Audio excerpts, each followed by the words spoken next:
how do you identify a good art in a video game? Basically, what makes art good in a video game? Well, from technical perspective, is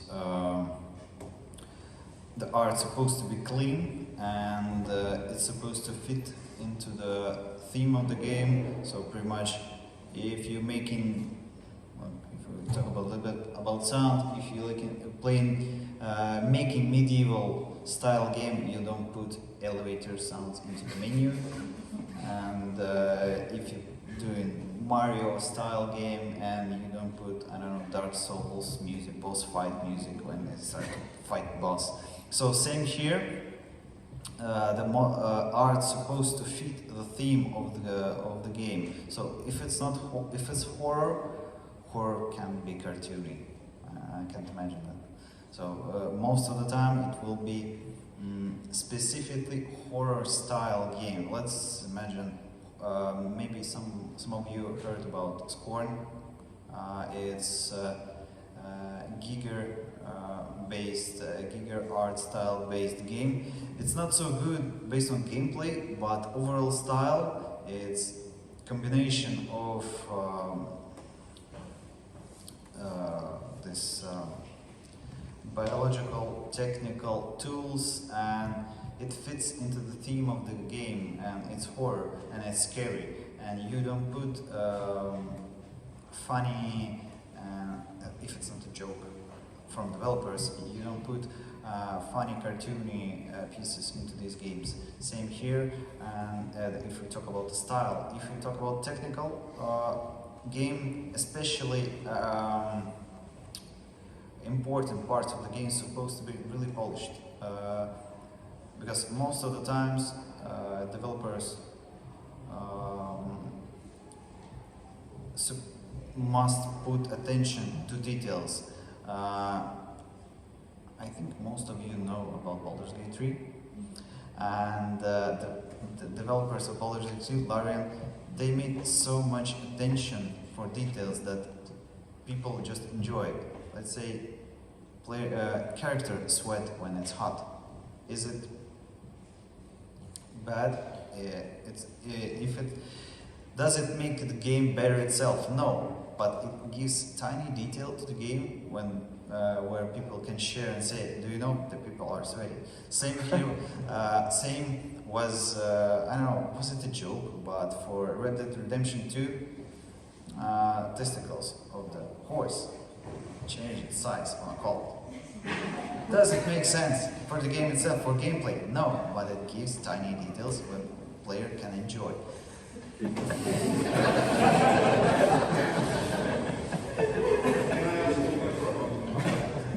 Yeah. Do you have an example where developers have put in too many details and actually takes away from the experience? Yeah, that's supposed. Well, I don't have exact example, but you don't have to distract player also from the main story. As sometimes people, they like if we talk about The Witcher, some players even didn't start the main story. Skyrim, good example. Does it really interesting to play the full this long bear story to kill Alduin? Actually, I even know people who doesn't even finish up this course. They just spend the whole time exploring the world. Damaged gameplay from Obsidian. No. Who are developers? No, Skyrim. Bethesda. They made the main story, and they made a lot of side stories, and there was a good example about that. So it's a good example, people enjoyed, but bad example was New World.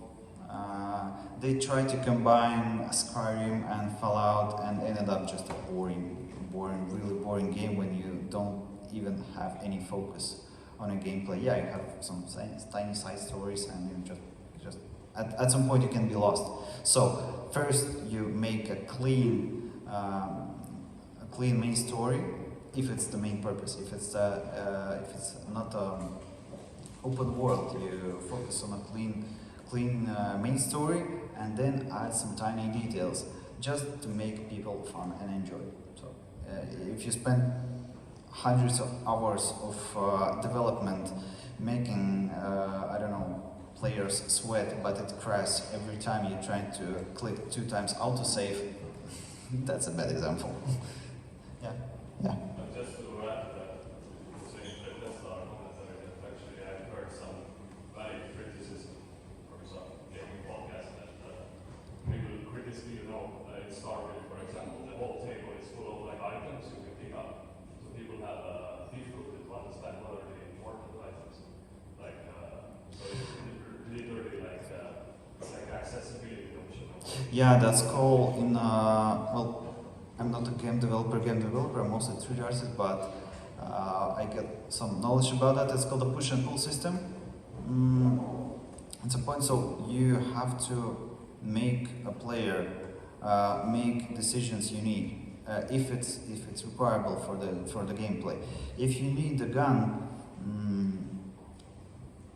the player to pick up specific gun, you can, I don't know, you can cover it with something, or you put it in the middle of the playfield. So the player who's not gonna spend time investing about every gaming area, he will pick up the specific gun you need and will continue his journey.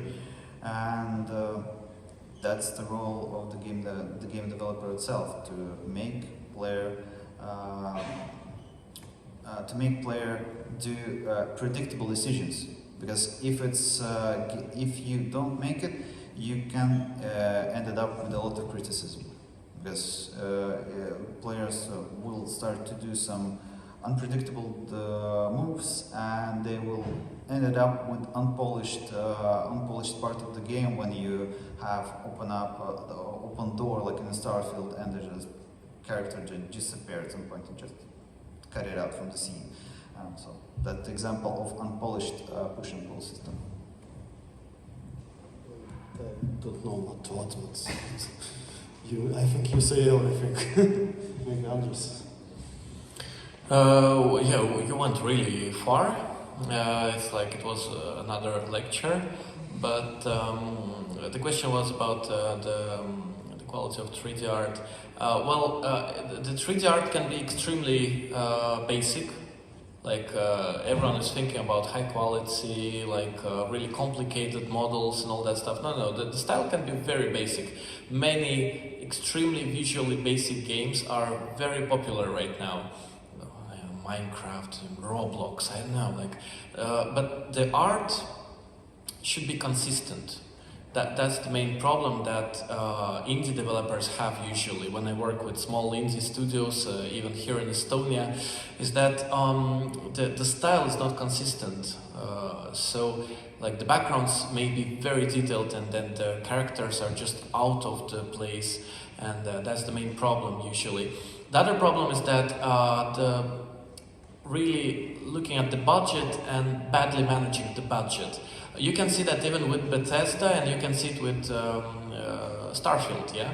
The backgrounds are very detailed, the plans are very detailed, but then you talk with the person and the facial animation, there is a problem with the dead eyes, that they don't move. So every time when you speak with the person in the game, like the mouth is moving, but then the face is standing still. So you have this weird feeling of something is wrong. Dark Valley. Yeah, Dark Valley. And there was this problem with, I think, Mass Effect Andromeda. They had really good budget for the environment art, but then for the characters, they chosen some kind of company, I think maybe from India, and they didn't have enough budget, so in the end the character models were really out of the game, and that game crashed and burned. This Starfield game will not crash and burn, but people do notice those cuts, and that means that there was not enough money. So that is the big problem, is that when the art is not consistent,